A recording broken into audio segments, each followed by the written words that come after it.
Bueno, gracia y paz a vosotros, estimados hermanos. Les saludo en el amor, en la paz, en la gracia del Señor.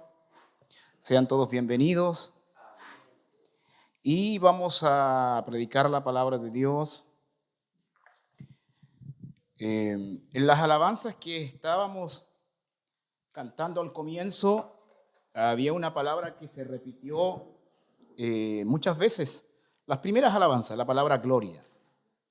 La palabra gloria se repitió varias veces. Y la pregunta que me hacía mientras cantaba era, ok,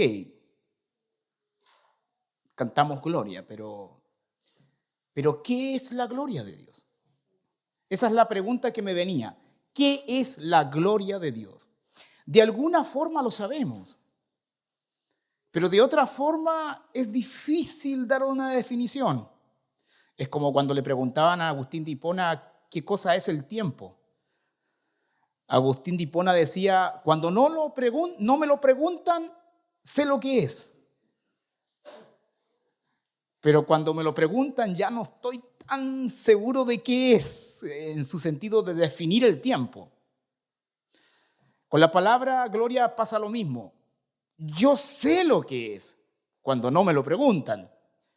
Pero cuando me lo pregunta entro en una dificultad porque ¿cómo contextualizo conceptualizo el término gloria?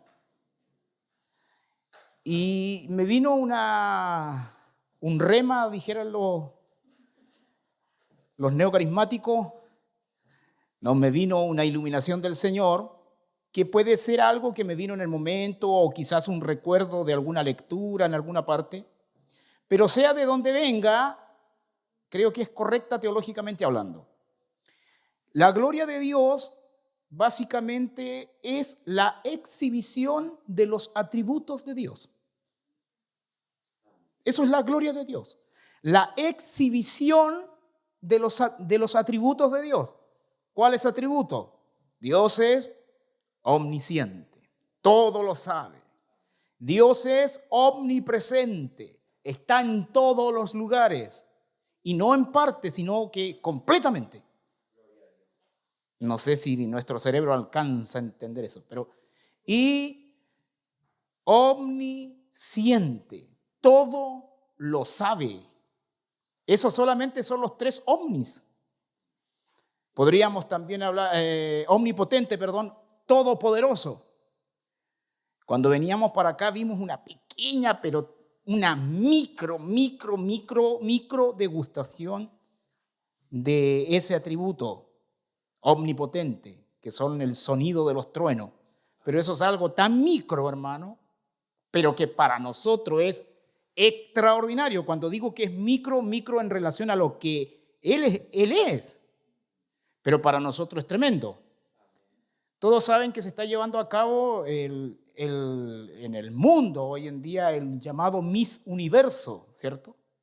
De una u otra manera sabemos que se está llevando a cabo el Miss Universo, no porque necesariamente estemos ahí pendientes de lo que está pasando, sino que usted sabe que las redes sociales están bombardeadas de fotografía y cuestiones y nuestra curiosidad de repente se mete ahí a mirar, qué sé yo.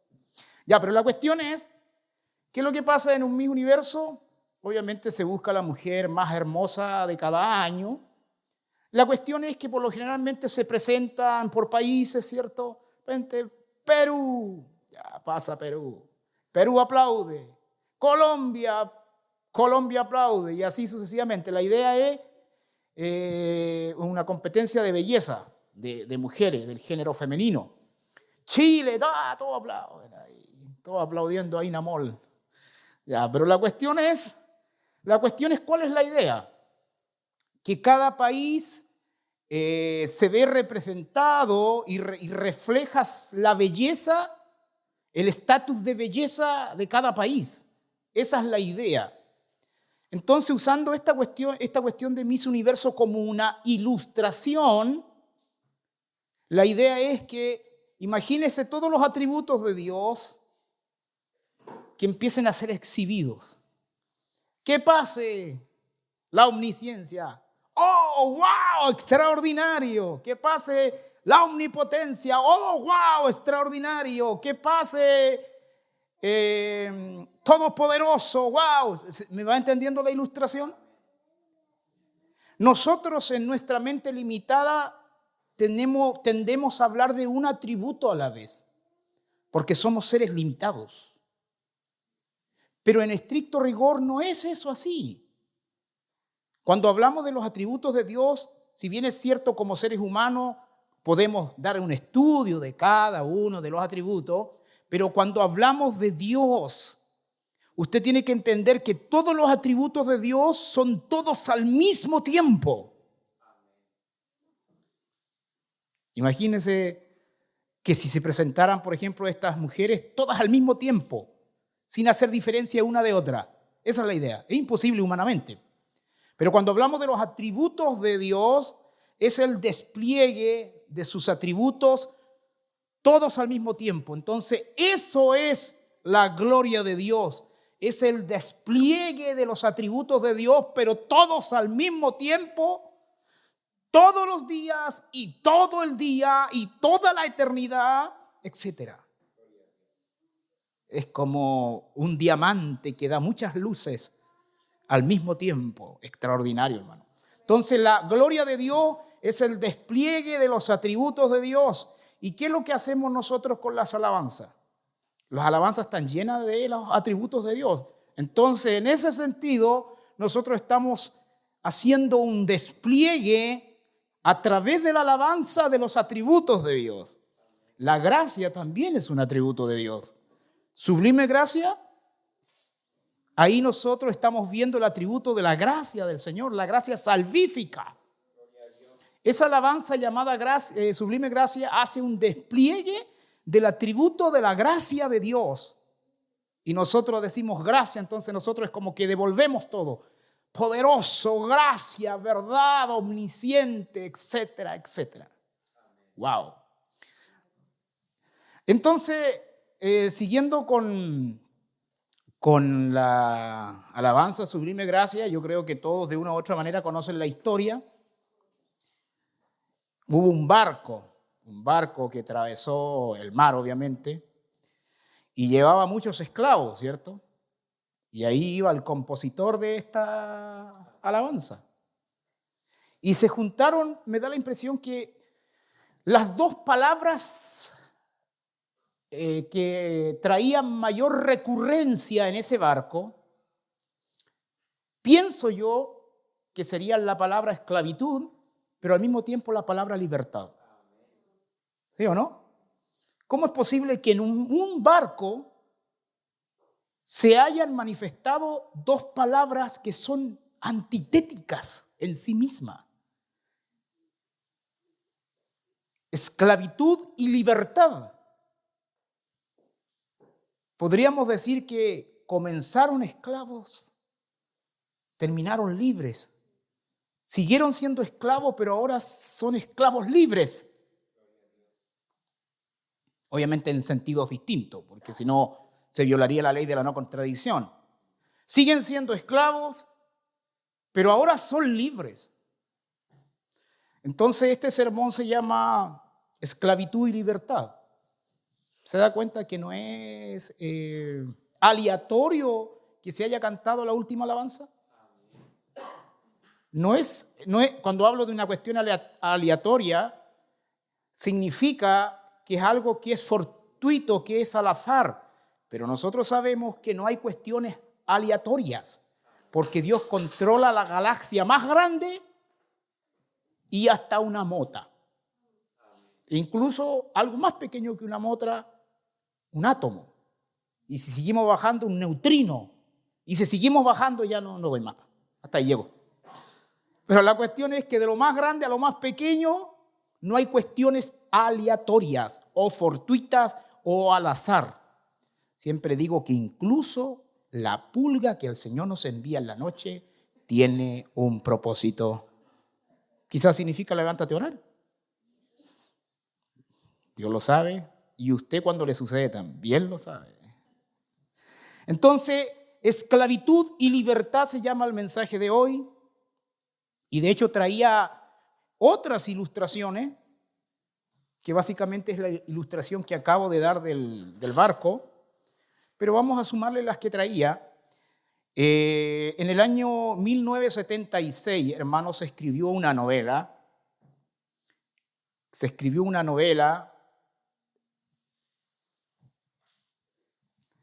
Que se llamó la novela Raíces. ¿Sabe la novela Raíces? ¿Se acuerdan?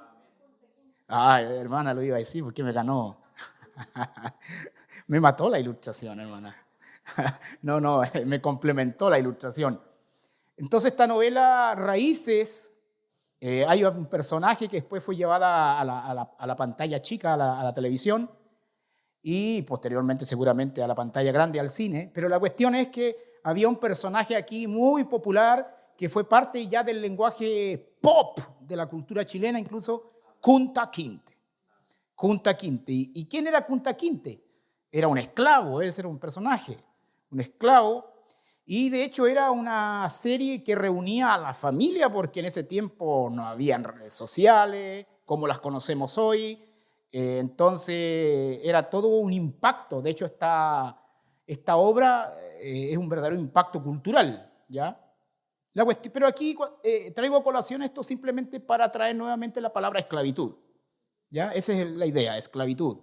Kunta Kinte, esclavitud. En un sentido espiritual, todos fuimos Kunta Kinte. Y después, en el año 1995, apareció otra película en la cual se gritó en la última escena, la escena clímax, se gritó ¡Libertad! ¿Se acuerdan cuál película era o no? Corazón Valiente, la película de Mel Gibson. Yo me la he visto no sé cuántas veces, hermano.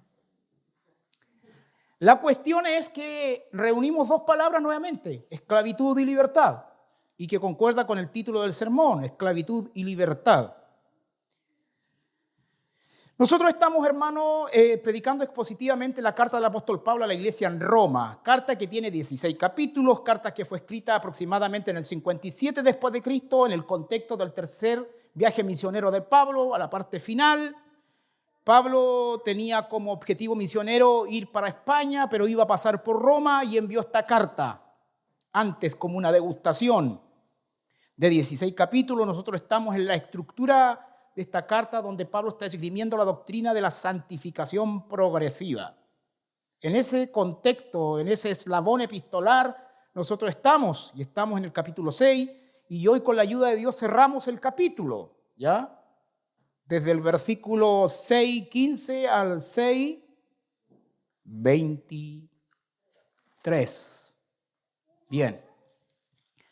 Ahí está la materia prima de nuestro sermón del día de hoy. Obviamente se repiten algunas cosas que Pablo ya viene narrando en el capítulo, pero vamos con la ayuda del Señor a cerrar el capítulo.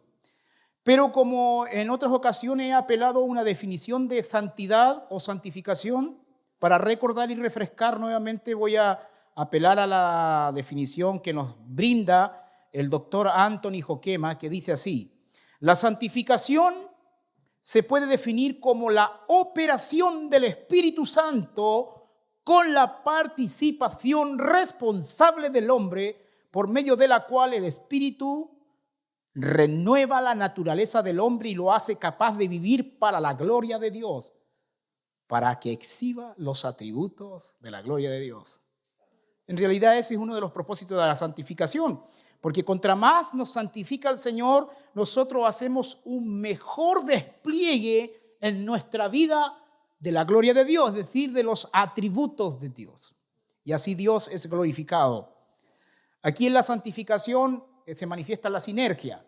Si bien es cierto, Dios nos santifica a través de muchos medios, todo sirve para nuestra santificación, pero también nosotros tenemos que ser parte de esta empresa de la santificación progresiva. Sabemos que al final del día incluso nuestro esfuerzo Dios lo gatilla. Por eso que toda la gloria para el Señor. Voy a poner un axioma, solamente escúchelo. Mateo 6:24 dice: ninguno puede servir a dos señores, porque o aborrecerá al uno y amará al otro, o estimará al uno y menospreciará al otro. No podéis servir a Dios y a las riquezas. Obviamente, si analizáramos ese texto en su contexto, diríamos algunas otras cosas, pero aquí yo solamente voy a sacar el principio, ¿ya? El axioma. Es que no puedes servir a dos señores. Y lo vamos a aplicar a esta predicación. No podemos servir a dos señores. En este caso, no podemos servir al pecado y a la justicia, porque esa es de acuerdo a la narrativa de lo que vamos a leer en un momento más. Los cristianos no pueden servir al pecado y a la justicia. O sirven al pecado o sirven a la justicia. Como patrón me refiero. No podemos tener dos patrones, no podemos tener un patrón de servicio al pecado y no podemos tener un patrón de servicio a la justicia. Eso es una cosa rara, eso no existe. Por cierto, de manera intermitente el cristiano pecará de vez en cuando, etcétera, etcétera, pero eso es de forma intermitente. Yo me refiero que desde el punto de vista de los patrones, no podemos servir al pecado y a la justicia al mismo tiempo. No puede salir agua salada y agua dulce de nuestras vidas. Esa es la idea. Entonces, voy a darle la estructura del mensaje del día de hoy y una vez que dé la estructura vamos a leer el texto. Vamos a ver 4 puntos. Primer punto, el hombre es esclavo y libre. Vamos a entender en qué sentido, ¿ya? Primer punto, el hombre es esclavo y libre. Eso lo vamos a ver desde el versículo 15 al versículo 18. Desde el 6:15 al 6:18 vamos a ver que el hombre es esclavo y libre al mismo tiempo, pero en sentidos distintos. El segundo punto, un ejemplo humano. Vamos a ver un ejemplo humano. Pablo nos da un ejemplo humano. Capítulo 6, versículos 19 y 20. 19 y 20. Un ejemplo humano. Punto 3. Todo hombre es fructífero. Todo hombre es fructífero. Sea que esté sirviendo al pecado, sea que esté sirviendo a la justicia, no importa. Todo hombre da frutos. Todo hombre da fruto. Y una aplicación contemporánea, ¿ya? Entonces, dicho eso, se pone de pie, por favor, y vamos a dar lectura. Romanos capítulo 6, versículo del 15 al 23. Leo, dice así: en el nombre de Jesús, abro comillas. ¿Qué, pues? ¿Pecaremos porque no estamos bajo la ley, sino bajo la gracia? En ninguna manera. ¿No sabéis que si os sometéis a alguien como a esclavos para obedecerle, sois esclavos de aquel a quien obedecéis? Sea del pecado para muerte o sea de la obediencia para justicia. Pero gracias a Dios que aunque erais esclavos del pecado, habéis obedecido de corazón a aquella forma de doctrina a la cual fuisteis entregados y libertados del pecado, vinisteis a ser siervos de la justicia. Ahí está nuestro primer punto, sigamos. Hablo como humano, por vuestra humana debilidad, que así como para iniquidad presentasteis vuestros miembros para servir a la inmundicia y a la iniquidad, así ahora para santificación presentad vuestros miembros para servir a la justicia. Porque cuando erais esclavos del pecado, erais libres acerca de la justicia. Ahí está nuestro segundo punto, un ejemplo humano. Tercer punto. Pero ¿qué fruto teníais de aquellas cosas de las cuales ahora os avergonzáis? Porque el fin de ellas es muerte.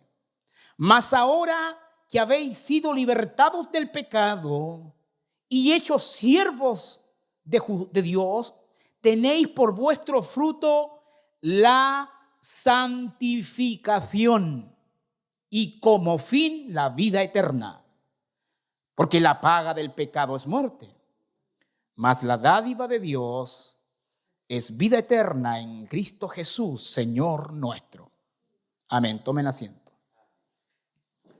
A veces, para entender la palabra de Dios, solo hay que leer bien. Así que mejore nuestra lectura. Amén.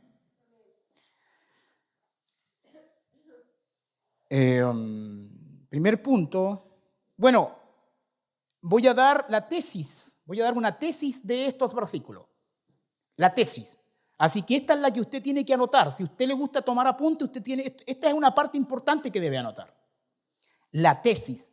Es decir, el resumen de lo que significa todos los versículos que vamos a ver. En términos homiléticos, también se llama esto proposición. De hecho, si yo fuera un excelente alumno en homilética, yo tendría que hablar de proposición. Pero como no gozo de esas credenciales, le llamo tesis. O quizás sea para llevar la contraria. Dios conoce mi corazón. Pero el punto es ese, la tesis. Aquí menciono la tesis. Todos los hombres son esclavos y libres en sentidos distintos. ¿Creyente o incrédulo?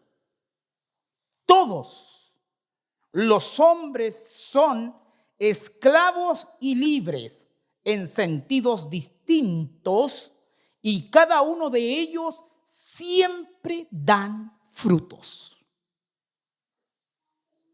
O sea que usted como evangelista, sea un evangelista formal o un evangelista en la práctica, en el sentido de llevar el evangelio, usted cuando se acerque a alguien, usted tiene que recordar esta tesis y decir, todos los hombres son esclavos y libres en sentidos distintos y cada uno de ellos siempre dan frutos. Eso es lo que vamos a entender con esta predicación y vamos a hacer unas aplicaciones al final. Comencemos con el primer punto. El hombre es esclavo y libre. Dice el texto, ¿qué pues? ¿Pecaremos porque no estamos bajo la ley, sino bajo la gracia? En ninguna manera. Eso nosotros ya lo hemos visto antes. Que hoy estemos bajo el régimen de la gracia no significa que tenemos que practicar el pecado. No, en ninguna manera. O sea, con mejor razón no debemos practicar el pecado. Es más, hoy tenemos menos justificación para practicar el pecado. ¿Por qué?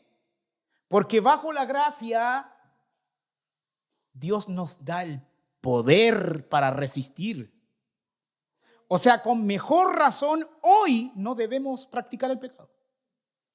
Entonces, en ninguna manera. ¿No sabéis que si os sometéis a alguien como esclavos para obedecerle, sois esclavos de aquel a quien obedecéis? Puras palabras de sentido común, puras palabras de lógica, puros principios bíblicos. Si tú obedeces a alguien, eres esclavo de ese alguien. Si tú practicas cualquier cosa, te vuelves esclavo de esa cualquier cosa. Y en ese sentido, todos tenemos que luchar con algún tipo de esclavitud. Por ejemplo, yo soy esclavo del azúcar. Por ejemplo. Claro. Y ahí está mi lucha. Una de mis luchas. Hay varios que postulan a ser mis esclavos, pero esa es una de mis luchas. Usted también, hermano, lo primero, si usted quiere practicar la santidad, usted tiene que hacer un catastro. ¿Usted ha hecho un catastro de su vida? ¿Cuál es un catastro? Usted tiene que aprender a identificar a todos sus amos. ¿Quiénes son sus amos? ¿Quiénes son sus esclavistas? En el sentido de santificación, ¿entiende? Entonces, una vez que usted identifica quiénes son sus esclavistas, usted recién ahí va a poder luchar contra ellos porque los va a tener identificados. Así que todos debemos comenzar con un catastro para identificar con quién o con qué cosa luchamos. Soy esclavo de aquel a quien obedecéis, sea del pecado para muerte o sea de la obediencia para justicia. Aquí, hermano, damos a entender que la esclavitud per se no es algo malo. En sí la esclavitud no es algo malo. Lo que convierte la esclavitud en algo malo va a depender a qué cosa yo estoy siendo esclavo. Si yo estoy siendo esclavo al pecado, obviamente la esclavitud tiene una connotación negativa. Pero si yo estoy siendo esclavo a la oración, esclavo a la vida piadosa, esclavo a la responsabilidad, etcétera, etcétera, esclavo a preocuparme de mi familia dentro de los márgenes correctos, obviamente, porque igual podemos caer en un extremo idolátrico, pero si dentro de lo correcto estamos siendo esclavos a eso, ahí la esclavitud tiene una connotación positiva. Pero en este caso nosotros debemos ser esclavos a la justicia. Eso es lo correcto. El mundo debe ser esclavo al pecado. Es lógico que el mundo sea esclavo al pecado, pero el creyente debe ser esclavo a la justicia.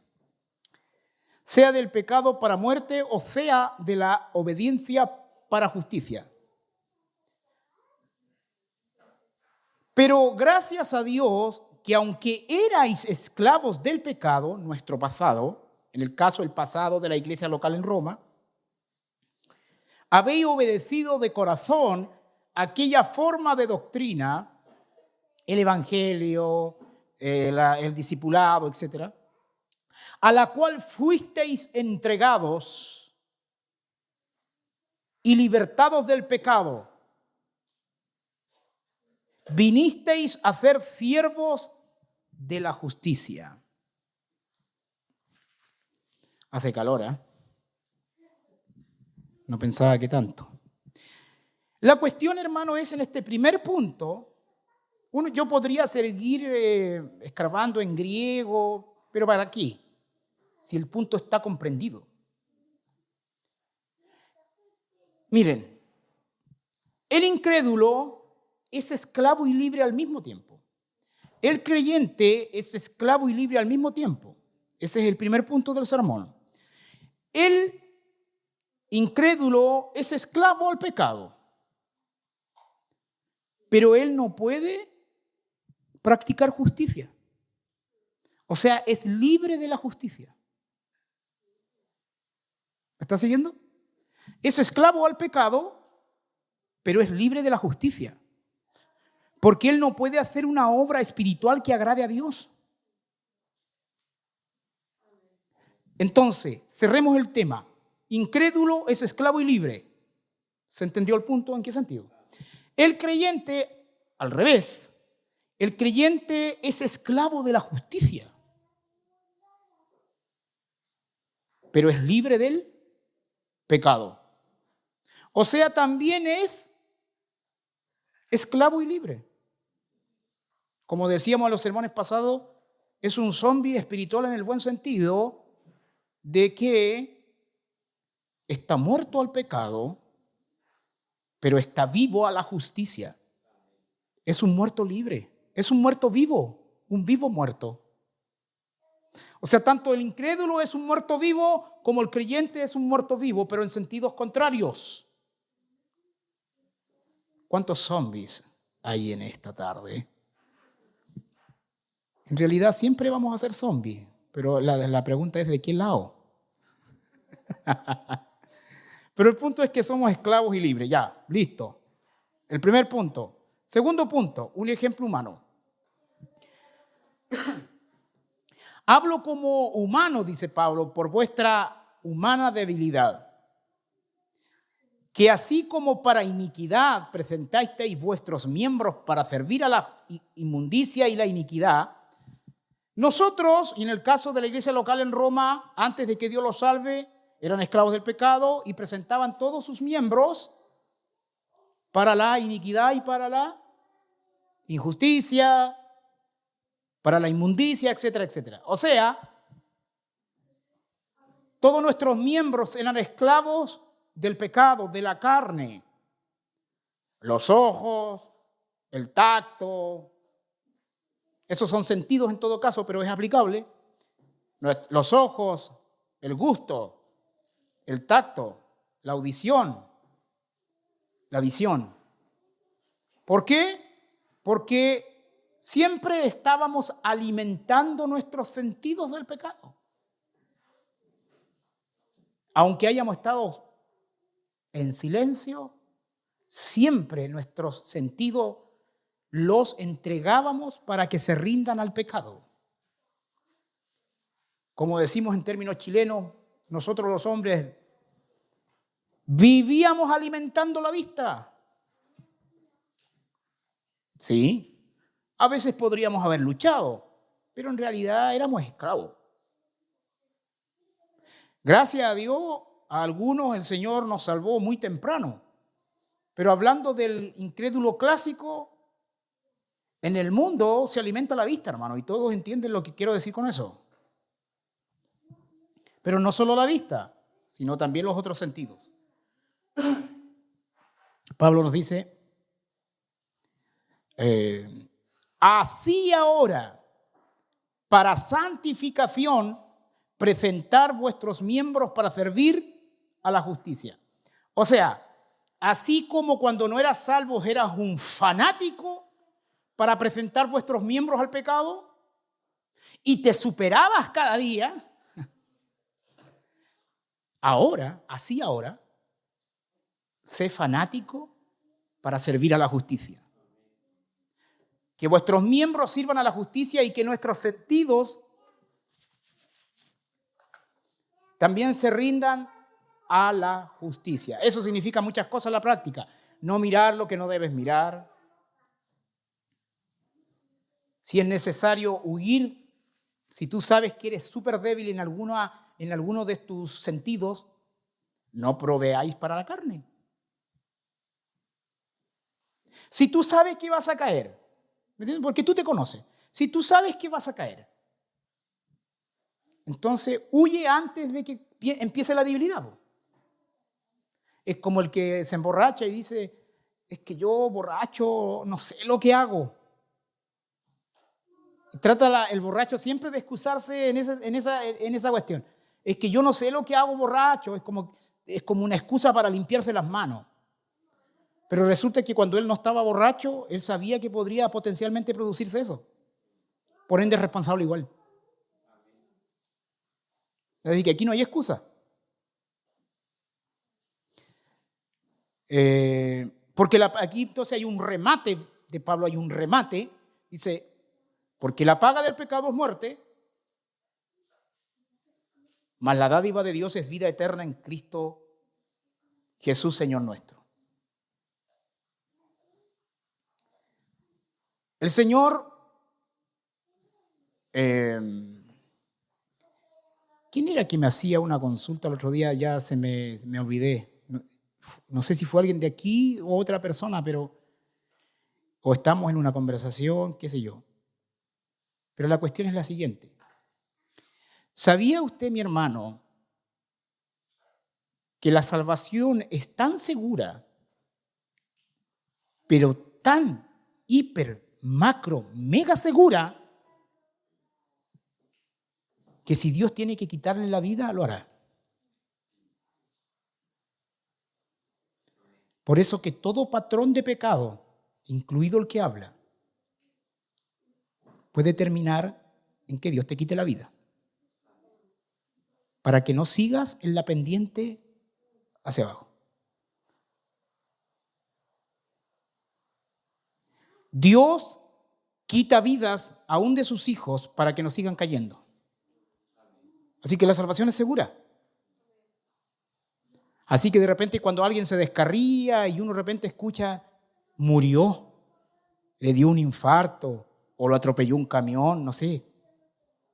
Y uno dice, oh, qué terrible. Y si conociéramos realmente teología diríamos, oh, qué grandioso. Suena fuerte, pero eso es teología sana. Quizás por sabiduría de repente no vamos a decirlo, pero entre nosotros entendemos el lenguaje. Había una alabanza que cantaban los antiguos que decía, córtame antes, oh Señor. No sé, no me acuerdo cuál era. Esa parte, no me acuerdo el resto de la letra, pero esa parte es muy bíblica. De hecho, debería ser la oración de cada uno de nosotros. Si no he de cortar mis patrones de pecado, Señor, córtame antes, oh Señor. ¿Claro? Así que podría haber puesto ese como título, título de sermón, córtame antes, oh Señor. Nuestro último punto, todo hombre es fructífero.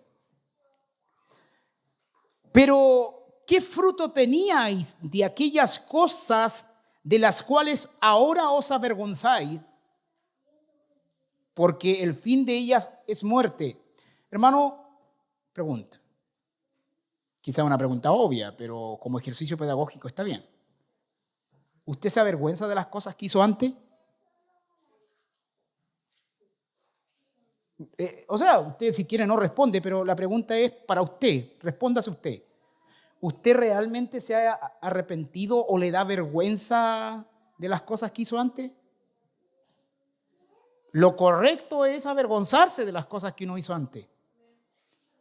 Pero de repente, ¿se ha fijado que en las iglesias tradicionales cuando pasan a dar un testimonio cuentan toda su vida de miseria e incluso hasta como que la cuentan como a gallá? Cuidado. No digo que uno no pudiera contar algunas cosas para terminar glorificando a Dios, pero lo correcto es que uno se avergüence de las cosas incorrectas. Si va a contar algo aquí, que el propósito sea glorificar a Dios. Porque dar testimonio no es incorrecto. Pero hay testimonios y testimonios. Pero ¿qué fruto tenías de aquellas cosas de las cuales ahora os avergonzáis? Porque el fin de ellas es muerte. Más ahora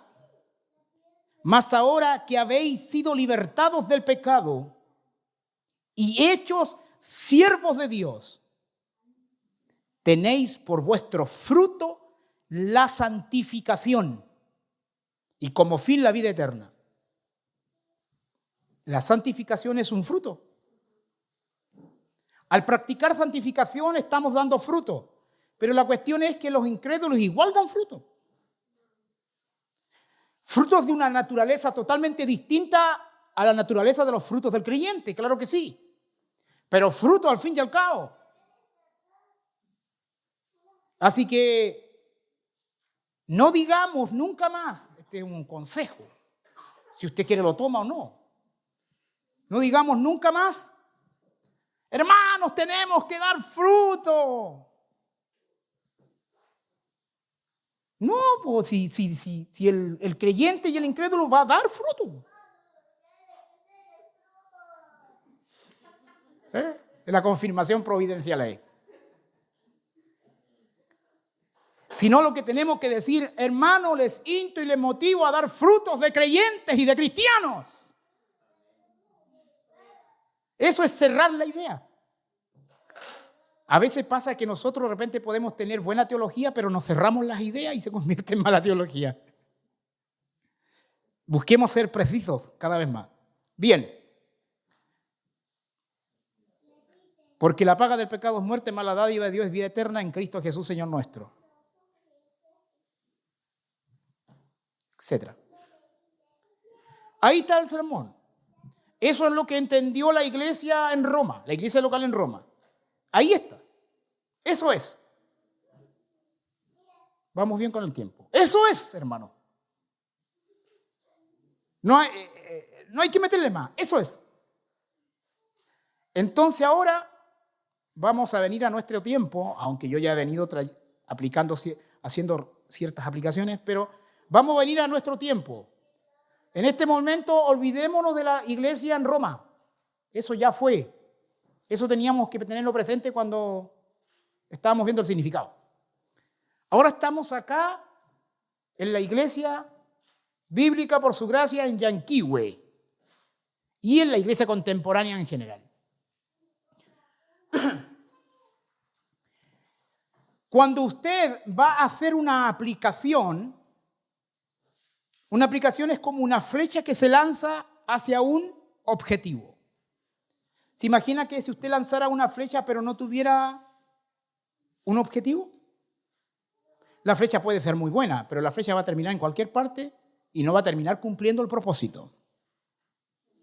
Entonces, una correcta aplicación debe confeccionar un escenario contemporáneo para recién ahí aplicar, cuya cosa por lo general no hacen los predicadores. Y ese escenario contemporáneo debe ser concreto, debe ser significativo para nosotros.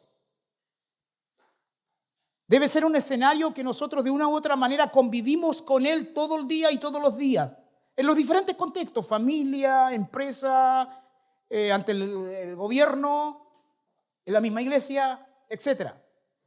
En ese escenario contemporáneo, si usted me acompaña a Romanos 12:2 dice así, Romanos 12:2.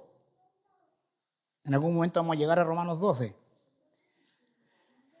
No sé si antes del rapto, yo lo más probable que antes del rapto, voy a tratar que sea antes del rapto. Romanos 12:2 dice, no os conforméis a este siglo.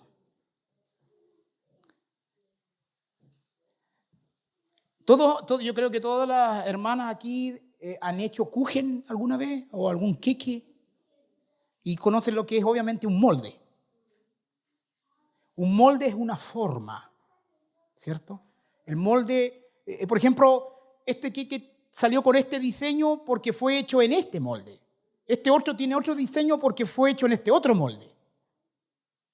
Entonces, cuando yo leo la palabra acá, conforméis, cámbiela por molde. Voy a leer de nuevo, pero cámbiela por molde, cámbiela por paradigma, etc. Dice, no os moldéis, podríamos decir, no os moldéis a este siglo, o no toméis la forma de este siglo, o no toméis la forma del molde de este siglo. Aquí siglo tómelo como mundo. El mundo entonces tiene una vitrina de moldes, de formas. Y la Biblia aquí nos manda, no os amoldéis a las formas del mundo, a los diseños del mundo. Eso significa que todas las ideas, ideologías, pensamientos son moldes. En todo nivel, por ejemplo, en el nivel político está el liberalismo político, está el conservadurismo político, está el marxismo político, está el socialismo, está el comunismo. Todos esos son moldes. Entonces, si yo quisiera aplicar esto en la dimensión política, sería, no os toméis la forma del comunismo. No os toméis la forma del conservadurismo. No os toméis la forma del liberalismo. No os toméis la forma del socialismo. Eso solamente en el área política y hay muchas teorías más. Entonces, ¿cómo uno puede identificar un molde anticristiano? Solo conociendo el molde cristiano. La única manera para identificar un molde anticristiano es que usted conozca el molde cristiano. los pastores, maestros, evangelistas, etcétera, etcétera, las autoridades, los que enseñan, etcétera, los que predican, ¿qué es lo que hacen cuando predican? Dan estudios bíblicos aquí, estudios bíblicos acá. Están confeccionando el molde del cristianismo para que usted como creyente, con ese molde, usted pueda lograr identificar los moldes anticristianos. Y todo esto en el contexto de la santificación. O sea, ¿qué nos decía el texto? Que nosotros no debemos ser esclavos del pecado. O sea, no debemos ser esclavos de estos moldes humanistas. Ahora, lo interesante de estos moldes, que son sistemas, lo peligroso de estos moldes es que sí tienen verdades dentro de los sistemas.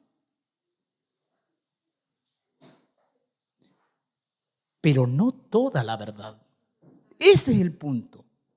Es verdad revuelta con mentira. O sea, que la mentira cabalga sobre los lomos de la verdad. Esa es su estrategia. Por eso que cuando usted, por ejemplo, escuche a algún candidato, va a encontrar algo hermoso o algo feo. Y en eso hermoso usted puede estar de acuerdo. Pero mi consejo es, no esté de acuerdo con el sistema. Pudiera estar de acuerdo con una verdad suelta, que es una verdad del cristianismo y ellos la robaron. La mentira no es dueña de la verdad en ningún sentido, solamente usa pedazos de la verdad.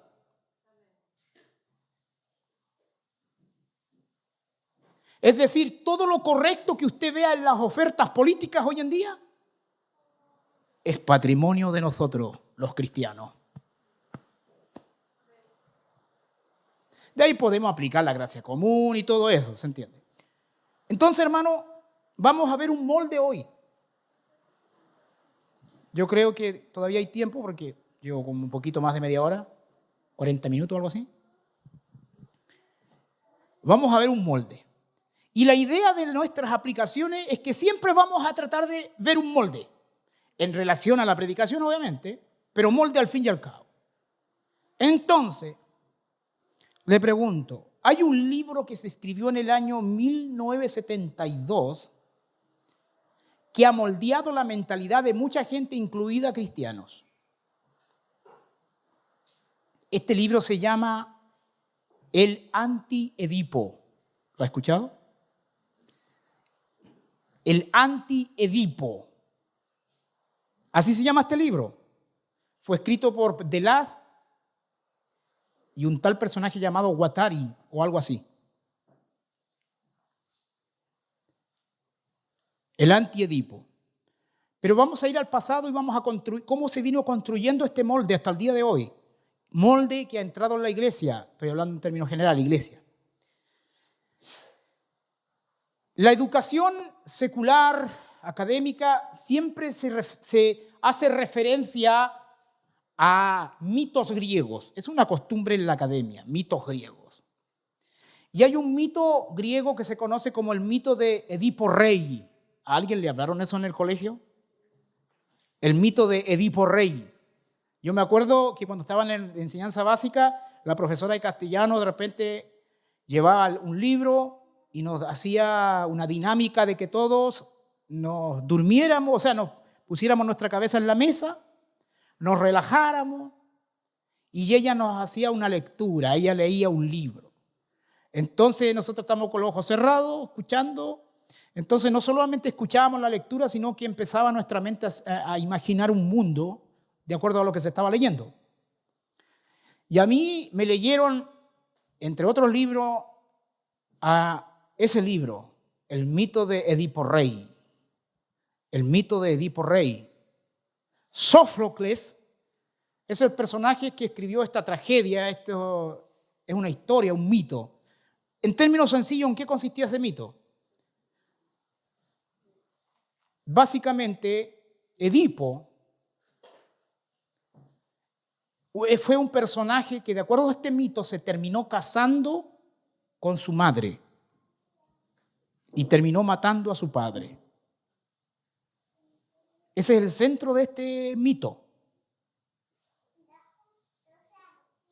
La historia obviamente es más larga, pero ese es el centro. Un personaje llamado Edipo se terminó casando con su madre y matando a su padre. No porque él quería, de hecho, él huyó de eso durante toda su vida, pero a pesar de que huyó, terminó casándose con su madre y matando a su padre. ¿Por qué? Porque de acuerdo a esta mitología, el oráculo de Delfos le había lanzado una profecía tanto a los padres de Edipo Rey como a Edipo Rey después. El oráculo de Delfos era algo muy conocido en la cultura griega. Reyes, sacerdotes, agricultores iban una vez al año o quizás más a consultar al oráculo de Delfos para ver cómo le iba a ir en la cosecha, cómo le iba a ir en la guerra, si en esta guerra X iban a perder o iban a triunfar. ¿Se acuerdan? ¿Alguien vio 300? Leonidas. ¿Cómo no vieron 300? Una película donde se consultaba al oráculo de Delfos. Ahí Leonidas fue para ver cómo le iba en la guerra. Pero la cuestión es que estas profecías eran medias ambiguas, ¿ya? La cuestión es que el oráculo de Delfos profetizó de que Edipo Rey se iba a casar con su madre e iba a matar a su padre. Y Edipo Rey sabía eso y trató durante toda su vida de evitar eso. Pero tratando de evitar eso, terminó cumpliendo esa profecía. Esa es la idea. Si quiere después puede leer los detalles de esa historia. Pero la cuestión es esa. Entonces en el siglo XX, en el 1900 más o menos, en el 1900, un tremendo salto, hay un personaje, un ícono dentro de la psicología que se llama el psicoanálisis. Gracias, hermana, porque se me había ido el azúcar, por hermano. Sí. Sigmund Freud, uno de los padres del psicoanálisis. Él escribió una obra que se llamó, si no me equivoco, el complejo de Edipo Rey, el complejo de Edipo. ¿Qué decía este paradigma de Sigmund Freud? Teniendo como eco el mito de Edipo Rey, ¿ya? El psicoanálisis es una corriente dentro de la psicología, para que me entiendan. Entre otras, está el estructuralismo, funcionalismo, conductismo, etcétera, etcétera. Hay mucho, pero el psicoanálisis dice que, o Sigmund Freud promovió esta idea diciendo que, obviamente en muchas partes voy a parafrasearlo, que los niños entre 3 y 6 años más o menos en su infancia manifiestan un deseo inconsciente, no consciente. El psicoanálisis trabaja mucho con el inconsciente, ¿ya? Dice que en el inconsciente del niño se manifiesta un deseo sexual hacia su madre. Y que también hay una rivalidad que se produce con el padre. Terminando este fenómeno como a los 6 años, donde finalmente el niño se rinde al dominio del padre y entiende que el contexto familiar debe ser el dominio del padre sobre él y que ese deseo él debe reprimirlo. ¿Ya? Esto todavía se cree en psicología, hermano. Y a través de esto nacen terapias, muchas terapias. Pero dentro de todo hay una idea correcta, es que hay deseos que deben ser reprimidos dentro del contexto de la familia porque no corresponden al ideal, ¿ya?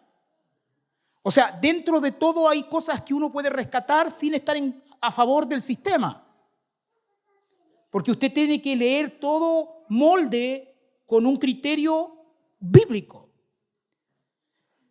Entonces, a pesar de todo, este constructo psicológico mantenía cierto freno de la gracia común aún en la familia.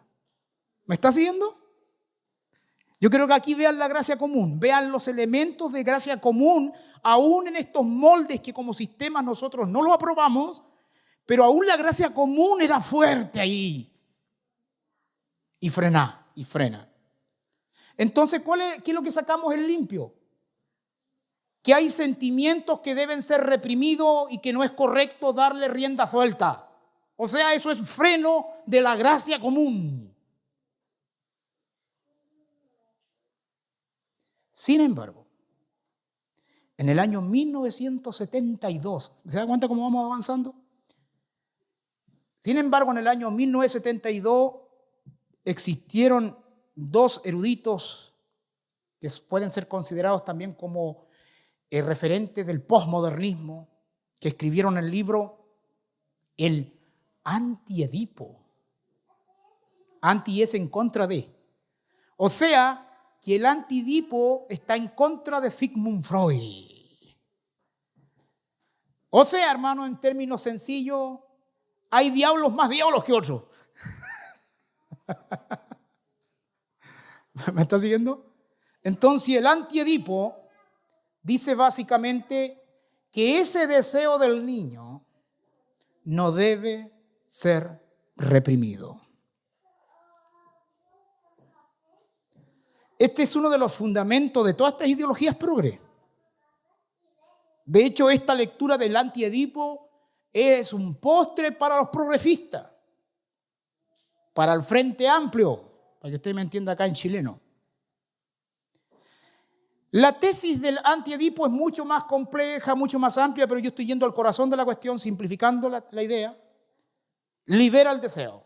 El niño tiene que liberar el deseo. Porque el deseo, dicen, es un factor creativo. Y el factor creativo crea cultura. O sea, libera el deseo del niño para que cree cultura y cambie patrones culturales. Entonces el Anti-Edipo está en contra de la sociedad que reprime, está en contra de la sociedad donde hay jerarquías, donde hay autoridades, donde se le dice al niño, no aquí, sí acá. O sea, Sigmund Freud todavía decía no y sí. Pero el Anti-Edipo dice sí, sí, sí y sí. Todo esto permea la educación que reciben los niños hoy. A eso están expuestos los hijos de los creyentes. Le están moldeando a los hijos. Entonces, la idea es la siguiente, hermanos. El texto nos manda a que no seamos esclavos del pecado, sino esclavos de la justicia. ¿Sí o no? Entonces, ¿cómo nosotros podríamos no ser esclavos de estas enseñanzas en pro de ser esclavos de la palabra de Dios? Primero tenemos que ser conscientes de la mala oferta y colar la oferta por el colador bíblico. Mire, el psicoanálisis categoriza, de repente la lengua se me vuelve loca. La idea es que el psicoanálisis de Sigmund Freud decía que en nuestra interioridad existía el yo. El yo. O sea, yo, po. Que en este caso, si aplicamos el yo a usted, po. El yo. Así que imagínese el yo. Eso es verdad. Hay un yo. Pero también había un super yo. O sea que dentro de mí hay un yo y hay un super yo, decía Freud. Pero también decía, hay un ello. Ello. O sea, dentro de mí habían tres cosas. Un yo, un super yo y un ello. ¿Qué decía el psicoanálisis? Decía que el ello, en el ello, estaba encerrado toda nuestra naturaleza primitiva, en otras palabras. Nuestra naturaleza instintiva, nuestra naturaleza animal, diríamos, de otras palabras, nuestros deseos anárquicos. Todo el deseo, todo lo que significa el deseo del hombre. Si habláramos en términos cristianos, diríamos la naturaleza caída. ¿Me está siguiendo? Y toda la concupiscencia y todo lo que no glorifica a Dios. El super yo, dice Freud, que ahí está la conciencia. Ahí están los patrones que nos enseñó nuestra familia. Nuestros patrones que nos restringen. Es la voz de la conciencia, la que siempre te acusa como fiscal. Esto no es correcto, aquí y allá. Entonces, estaba la conciencia, en otras palabras, y la naturaleza caída, en términos cristianos. Pero había un yo intermedio que era un ser neutral. Y ahí ya estamos mal. Porque según el psicoanálisis dice que el yo, la pega del yo era mantener el equilibrio entre el super yo y el ello.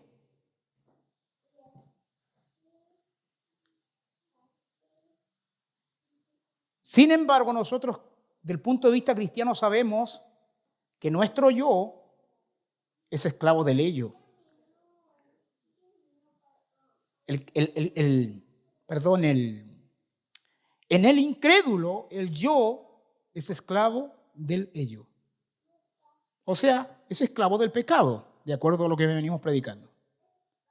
Pero no puede obedecer al super yo porque es libre de la justicia. ¿Me está siguiendo?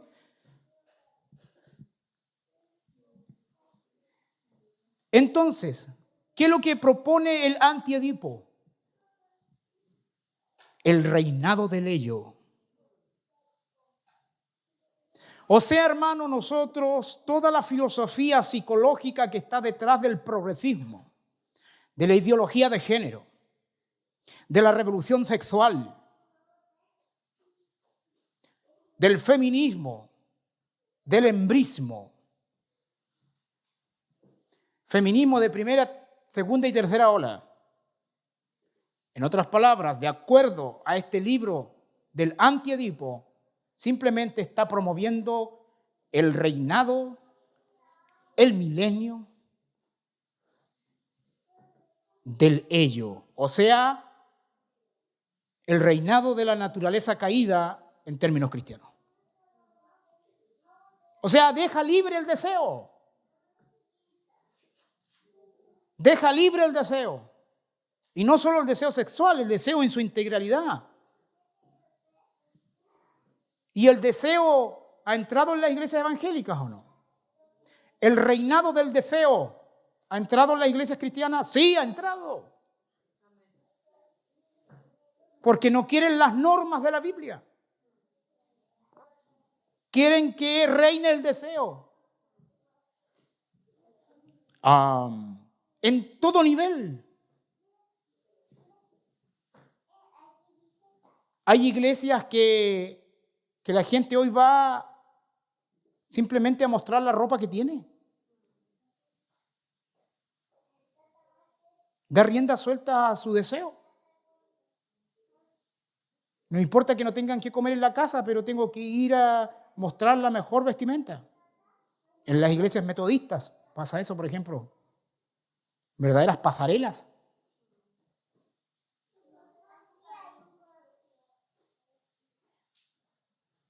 La iglesia emergente.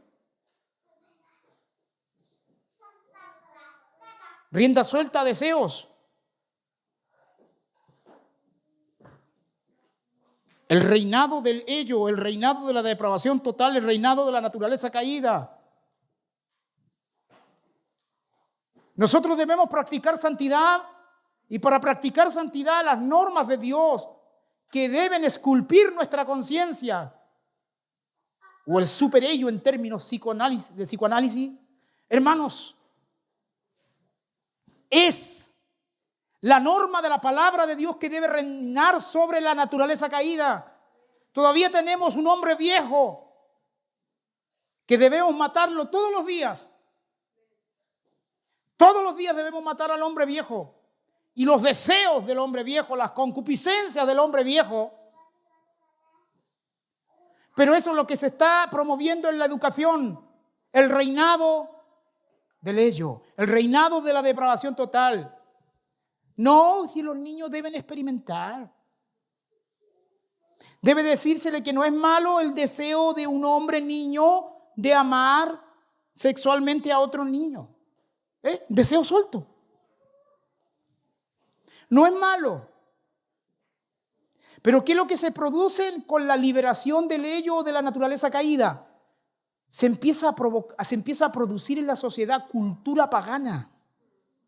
Cultura pagana porque los patrones de la gracia común están siendo socavados, están siendo minados, y en su lugar están estableciéndose otros patrones. No es tan malo el homosexualismo hoy en día. Incluso algunos cristianos dicen: yo salgo a carretear con los homosexuales porque no hay que, yo no discrimino, dicen. Yo no discrimino.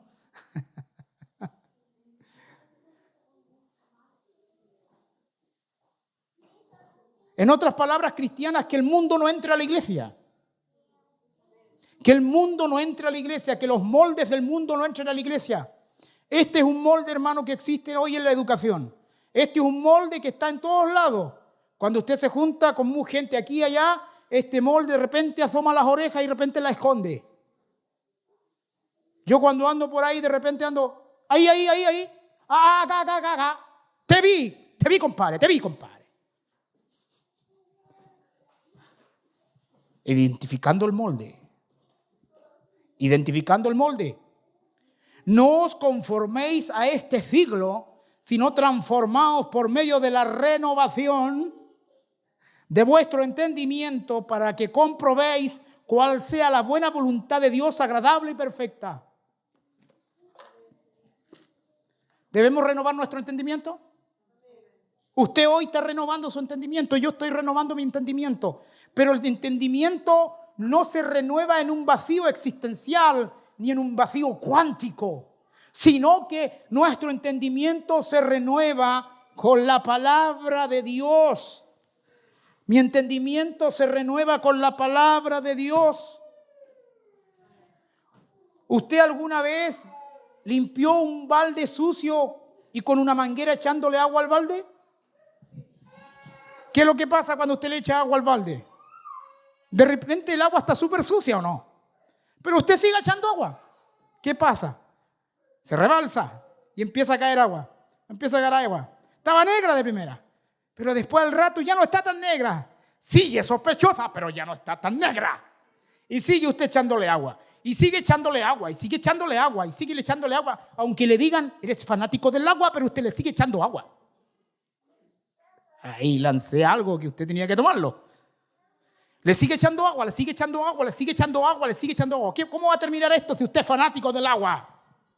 Va a terminar con agua limpia. Eso es renovar la mente. Échele palabras de Dios. Practique palabras de Dios. Échele agua al balde,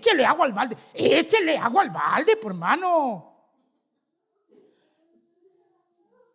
En términos carismáticos diría: ¿cómo está tu balde?